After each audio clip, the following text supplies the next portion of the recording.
দুপুরে আদালতে তোলা হবে সালমান ও আনিসুলকে।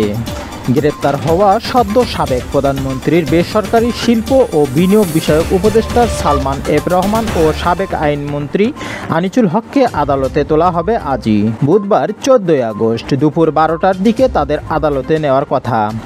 মঙ্গলবার 13 আগস্ট মধ্যরাতে তাদের ডিবি কার্যালয়ে নেওয়া হয়।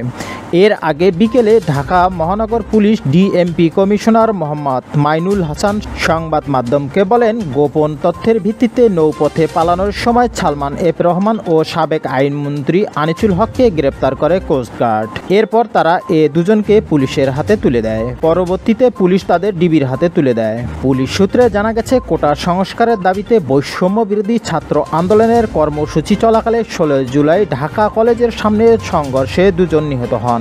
এদের মধ্যে একজন ছাত্র এবং একজন হকার। এ ঘটনায় নিউ মার্কেট থানায় 2টি হত্যা মামলা হয়। এসব হত্যায় ইন্ধনদাতা হিসাবে দুজনকে গ্রেপ্তার করা হয়েছে। বৈষম্য বিরোধী ছাত্র আন্দোলনের মুখে গত 5 আগস্ট প্রধানমন্ত্রীর পদ থেকে শেখ হাসিনা পদত্যাগ করে দেশ ছেড়ে পালিয়েছেন।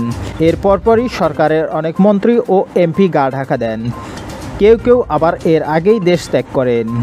এছাড়াও ঢাকার শাহজালাল বিমানবন্দর থেকে সাবেক পররাষ্ট্রমন্ত্রী ডক্টর হাসান মাহমুদ ও আইসিটি প্রতিমন্ত্রী জুনায়েদ আহমেদকে পালানোর সময় হাতে নাতে আটক করা হয়।